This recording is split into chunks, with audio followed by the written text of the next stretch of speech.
Hello everybody, members of you, and welcome back to Let's Play Splatoon. In the previous episode, we played through Splat Zones, and in today's episode, we'll be playing through our next ranked battle mode, Tower Control. It had to come eventually. Alright, so I'm going to say this right now. I'll explain my reasons a bit later when we get more distracted and stuff like that, but Tower Control is my least favorite ranked battle mode in the entire game. It's not my least favorite multiplayer mode. That has to go to Battle Dojo, and I think everybody can agree with me on that one. But this is my least favorite of the online multiplayer modes, and we'll be getting into a little bit why later in the video. But first, we'll be playing through Urchin Underpass this time around, so if I'm not mistaken, we've only seen this on Turf Wars so far.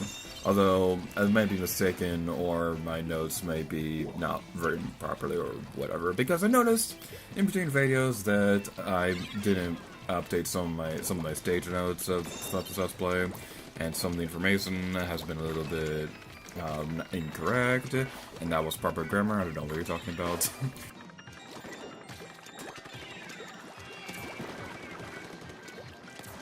Now let's talk about how Tower Control works. Tower Control is kind of a weird mode, because, well, first of all, you have people like that who squid bag all the time, but I consider this one to be the most difficult of the ranked battle modes, because you have a very, very small area where everybody is going to be racing towards to try to complete the objective, and it gets brutal really fast. I'm not gonna lie, this is by far the most brutal ranked battle mode in the entire game. So, what you have to do is, you have to get your teammates to cover the tower with your ink. Not the entire thing, just the part of it that you actually have to walk on. And as long as one of your teammates is standing on top of the tower, it will start moving towards the enemy's base. And when it gets to the enemy's base, you'll get a knockout win. But if the timer runs out, then the game will determine the winner based on who is closer. The game will go into overtime if one team is in the lead, but the losing team has the tower. How the losing team will win in overtime is if they get closer to the base if they get closer to the base than the other team did. That's probably not the best way to word that, but that's the only way I can think of. And how the other team can win in overtime is if they take back the Tower Abdal. Now, I've had matches where, I don't think I have any footage of these kind of matches in particular, but I do have matches where I was winning by 1 point, and I just needed one more point to win in knockout, but then they took the tower, and I was never able to get it back. So, this is a very, very brutal and not very forgiving multiplayer mode. So, as for strategies itself, now, please excuse me if this isn't like the best advice in the world, because this is just information that I've gathered from doing research about this Let's Play for what I could do for Tower Control. I personally like using the saucer and trying to stay on top of the tower as often as I can, because the more people who are on the tower, the faster the tower will move towards the enemy base. But if you're using specific weapons, then here's some advice that I can offer you. If you're using a weapon like a roller or a blaster or something that does a lot of damage at close range, you probably want to be on the base itself, because you do a lot of damage at a very small range, so you'll be like a very good up-close fighter. And this will make it so that you can fend off people who are trying to get out of the tower and take it away from you. Chargers are also a pretty good weapon to have, but I don't recommend having them on the tower itself, because they take a long time to charge up, especially like things like heavy splat and stuff like that. So what I recommend instead is having those kind of weapons at crucial points, such as, for this stage, I'd recommend probably like on one of the higher ledges. Pretty much if you can get to a high ledge on one of those standards of stages, that's probably going to be your best location that you can possibly be. So, like, Mori Tower is probably the best place for a sniper weapon in Tower Control. And as for weapons like saucers or shooters or things like that that like do long range attacks or whatever, things like that do mid range damage, or however you're supposed to word that, I recommend having those people close to the tower but not actually on it. Now, you can be if you want to. The more people who are on the tower, the faster the tower will go. I already explained that.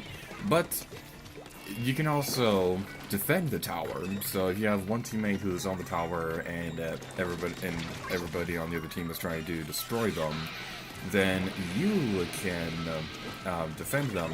Then you can defend the tower and help your teammates survive by staying close to it and destroying anybody who comes near it. So that's basically my advice for tower control. Hopefully it's useful. Like I said earlier, I'm not the best tower control player in the world. So tower control itself was, I believe this is the first mode that was released in the game that wasn't available at launch. Technically, the same could be said about Splat Zones because it was available on the disc, but the thing with Splat Zones is that it was available on the disc, but everybody had to get like a level 10 or something before Nintendo opened it up for everybody. They changed it with Splatoon 2, and they don't do that anymore, which is a really good thing, but they did that with the first game. I already explained my thoughts on that in the previous episode, but Blast for Tower Control itself, the stage became available on July 1st, 2015.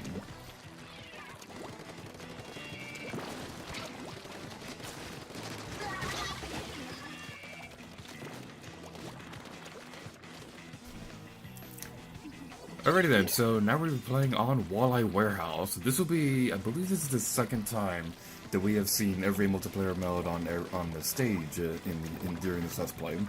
The first time we achieved this was Kelp Dome, a couple of videos back, but after this match is over, we would have seen Walleye Warehouse on Turf War, Splat Zones, Rainmaker, and Tower Control. So yay, we're making progress. Alright, so now let's talk about the weapons for this video in particular. We'll be talking about the blaster weapons this time around. It's not going to be like the shooters where we spread that out over the course of a couple episodes. This time around, we're going to be talking about every single blaster, and it's going to be awesome.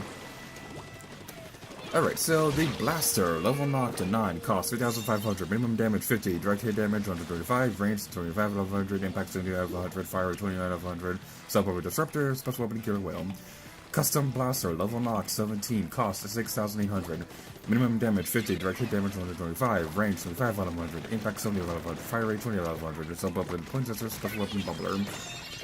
Range Blaster, level knocked 14, cost 8,000, minimum damage 50, direct hit damage 125, range 35 out of 100, impact 60 out of 100, fire rate 10 out of 100, sub-weapon Splash Wall, special weapon Inkstrike. Custom Range Blaster, level knocked 17, cost 10,800, minimum damage 50, direct hit damage 125, range 35 out of 100, impact 60 out of 100, fire rate 10 out of 100, sub-weapon Spot Bomb, special weapon Kraken. Grim Range Blaster. Level knocked to 20, cost 14,000, minimum damage 15, direct hit damage 135, range 35 out of 100, impact 60 out of 100, fire rate 10 out of 100, sub-weapon Burst Bomb, special weapon Killer Wail. Rapid Blaster, level knocked to 14, cost 10,000, minimum damage 25, direct hit damage 80, range 45 out of 100, impact 35 out of 100, fire rate 40 out of 100, sub-weapon Inkman, special weapon Bubbler. Rapid Blaster Deco, level knocked to 19, cost 14,800, minimum damage 25, direct hit damage 80, range 45 out of 100, impact 35 out of 100, fire rate 40 out of 100, sub-weapon Suction Bomb, special weapon Bomb Rush, Suction Bomb. Rapid Blaster Pro, level knocked 16, cost 11,200, minimum damage 25, direct hit damage 80, range 65 out of 100, impact 35 out of 100, fire rate 30 out of 100, sub-weapon Seeker, special weapon Inkzuka. Rapid Blaster Pro Deco, level knocked 20, cost 18,200, minimum damage 25, direct hit damage 80, range 65 out of 100, excuse me, impact 35 out of 100, fire rate 30 out of 100, sub-weapon Disruptor, special weapon Killer Wail. Luna Blaster, level knocked 11, cost 7,700, minimum damage 50, direct hit damage 125, range 10 out of 100, impact 80 out of 100, fire rate 30 out of 100, special weapon, sub-weapon Ink Mine, special weapon Inkzuka. Bleh, I cannot talk apparently. And Luna Blaster Neo, level knocked to 15, cost 8,700, minimum damage 50, direct hit damage 125, range 10 out of 100, impact 80 out of 100, fire rate 30 out of 100, sub-weapon Splat Bomb, special weapon Bomb Rush, Splat Bomb. Whenever I read that weapon's name Luna Blaster, I always think of the Lumas from Super Mario Galaxy. I know it's not even the same word, but it just makes me think of the Lumas from Super Mario Galaxy. So it makes me think that like the Inklings are stuffing their weapons with Lumas and firing them at people. It's like Rosalina's main special attack in Super Smash Bros. House. He fires Lumas at people. Alright, so as for blasters themselves, one more thing that's worth mentioning about them is that how they work is you fire them, they go a certain range, and then they explode. So they'll do more damage if the explosion directly hits an opponent, which is why I listed two different things of damage, like minimum damage and the direct hit damage. I don't personally like using blasters that much because I think they're just way too slow for my taste, but what are you gonna do?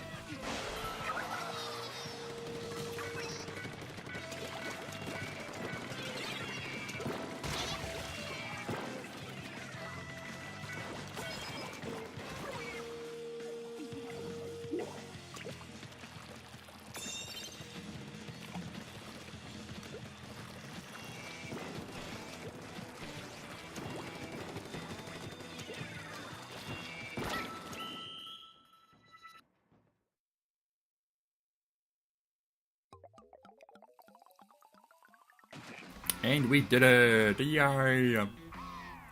Now, I guess another thing I could talk about Tower Control is what kind of sub-weapons I can recommend for that one. And hey, we're both valuable team member! So with Tower Control, the two sub-weapons that I highly recommend would have to be, well, I guess I could say three. The three weapons I would highly recommend for Tower Control would be the Ink Mine, the Sprinkler, and the point sensor. The Ink Mine I recommend because you can set the Ink Mine on the tower, and then people explode when they get near it, or they run away from the tower because it's about to explode. Now, this stage is taking a long time to turn on. Okay, that was a little weird. Alright, it's worth mentioning that if you're having a slow internet connection, that's like the only time you'll ever be able to hear the startup stage music throughout for the entire song. So if you hear that entire song, then that means that you might have some problems with your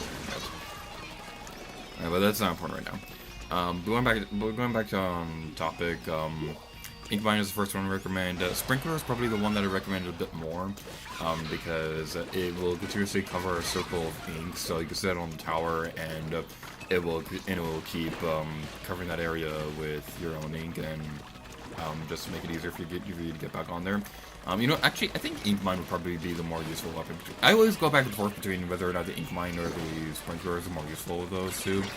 I can't really say it myself though, because I usually use Flosser more so than that, so I use Burst Bombs more often. But the last sub-weapon I could recommend is the point sensor. The point sensor I recommend because either you put it near where the tower is going to be located, and you'll be able to instantly super jump back over there, even if your entire team has already been wiped out, or you can set it as bait and make it so that you put the point sensor there, somebody under the team will go over and try to destroy it, and then you can sneak up on them and destroy them. So, yeah, this game, it brings out the carnage in me. Alright, so one more thing that's worth mentioning is, well, actually, before I continue with what I was going to say right there, this is Anchovy Games. This is one of my personal favorite modes in the stages in the game. This is actually, I believe this is actually the last stage that was made available for this game, because the stage came out in January 22nd, 2016, and I think this is also the only stage that was released in 2016. So, yeah, that's something that's pretty worth mentioning. We've also only seen this stage on, I believe, Turf Wars, if I'm not mistaken, although I could be wrong about that. But, yeah, that's pretty much everything I wanted to say, except for the fact that this stage was also recorded during one of Messina's streams, so you may have seen her name a moment ago. I could speak proper English, I don't know what you're talking about. Yay, super jump to victory! I died a noble cause, or something like that. Did I die right there? It looked like I did. But that's gonna be it for this episode of Splatoon. So, thank you guys so much for watching this episode. I'd never have to play tower control again.